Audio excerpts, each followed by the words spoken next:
Sir, Pappu Yadav के साथ बार बार आप लोग ऐसा क्यों कर दे रहे हैं? वो हमारे नेता हैं, हमारे भाई हैं। कल की यात्रा का एक उसकी औपचारिकता थी।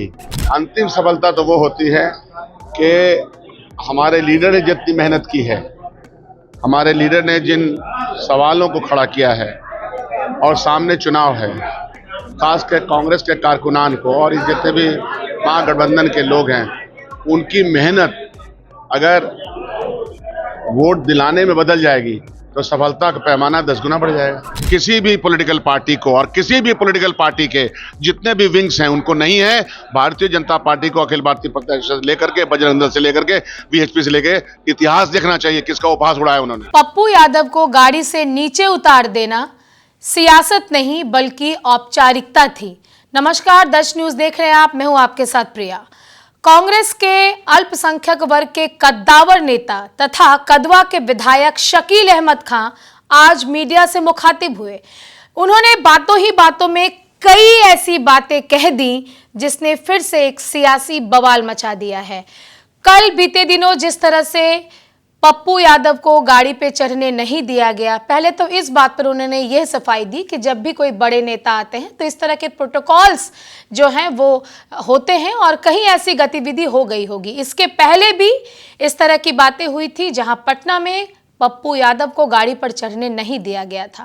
उन्होंने कहा कि पप्पू यादव हमारे दल के बड़े नेता हैं, कांग्रेस के लिए उन्होंने बिहार में बहुत काम किया है। आगे जब प्रधानमंत्री मोदी के बारे में उनसे ये कहा गया कि आज मोदी गाली देने वाली बात पर काफी भावुक हो गए, तो उन्होंने कहा कि प्रधानमंत्री मोदी खुद बताएं कि आखिर बड़ी गाली गलौज करने वाली पार्टी कौन है। क्या बीजेपी के नेता इसके पहले गाली नहीं दिया करते थे? उन्होंने सोनिया गांधी के खिलाफ, मनमोहन सिंह के खिलाफ भी कई बार अपशब्दों का इस्तेमाल किया है।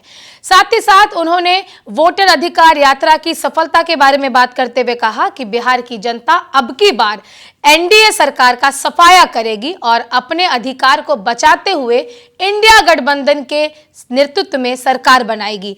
फिलहाल उस वीडियो के साथ आपको छोड़े जाते हैं जहां कांग्रेस के कद्दावर नेता शकील अहमद खां मीडिया के सामने बड़ी बयानबाजी करते दिखे। सर, पप्पू यादव के साथ बार बार आप लोग ऐसा क्यों कर दे रहे हैं? वो हमारे नेता हैं, हमारे भाई हैं।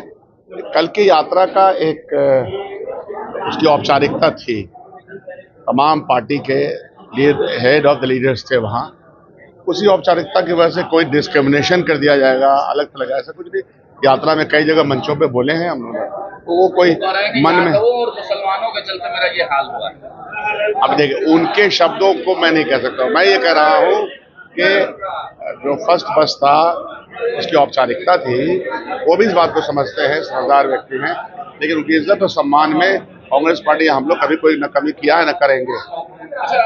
वोटर अधिकार यात्रा में जो सफलता के पैमाने पर कितना देखते हैं, कितना सफल मानते हैं? सफलता तो बहुत मिली और उम्मीद से ज्यादा मिली।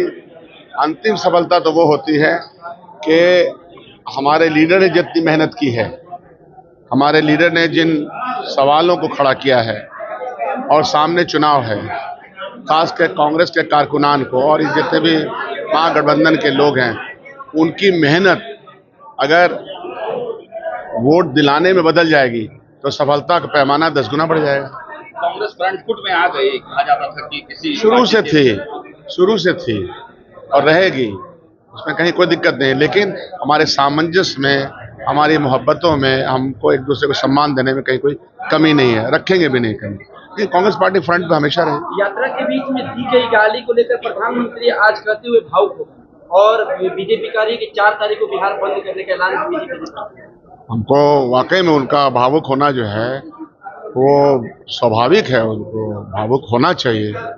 कि क्या है कि मर्यादित शब्दों का इस्तेमाल इतिहास में उतना किया है जितना, तो उनसे पूछा जाएगा, कभी देश पूछेगा उनसे। मनमोहन सिंह जी के बारे में क्या बोला था उन्होंने, माननीय सोनिया जी के बारे में क्या बोला था, उनकी पार्टी के लोग कौन कौन से शब्दों का इस्तेमाल, उनका एमएलए यहाँ हैदराबाद का कौन कौन सी गालियों का इस्तेमाल भरी महफिल में करता है खुद। यहाँ तो किस कार्यकर्ता ने किया नहीं किया उसका पता भी नहीं है, फिर भी हम लोगों ने भर्त्सना किया है। तो प्रधानमंत्री जी को और पूरे अल्टन पलटन भारतीय जनता पार्टी के उनको अपना इतिहास जांचना चाहिए। तेजस्वी जी, राहुल गांधी जी ने मंच से माफी भी नहीं मांगी, ना उसको दुख। सभी लोगों ने, देखिए जो लोग भी आए थे सबने अपनी अपनी बात कह दी। आज आपके मंच पे भी यहाँ बात हो गई, बात जो कहनी थी हम लोगों ने कह दी। अमर्यादित शब्दों का इस्तेमाल करने की इजाजत किसी भी पॉलिटिकल पार्टी को और किसी भी पॉलिटिकल पार्टी के जितने भी विंग्स हैं उनको नहीं है।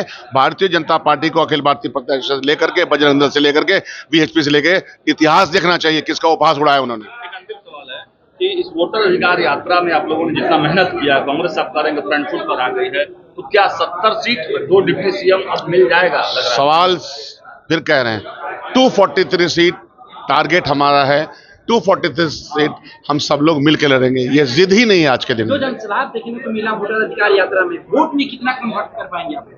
रिजल्ट आएगा तब ना, क्या अभी ये बोल रहे हैं। लेकिन दिग्विजय सिंह ने तो कहा ना कि जिस पार्टी का ज्यादा विधायक रहेगा, जिस पार्टी का ज्यादा बहुमत आएगा, सीएम वही बनेगा। अरे भाई, तो ये चीजें तो जब समय आएगा तब ना पता करेंगे, पहले बताएं। तब क्लियर नहीं है। दीवार पे लिखी हुई तहरीरें पढ़नी चाहिए और यह बात मान लीजिए कि कांग्रेस पार्टी ने जितना दमखम लगाया है तो उस दमखम के बुनियाद पे अपनी बात रखती है और रखती रहेगी। लीडिंग भूमिका में रहेंगे आप। है ना।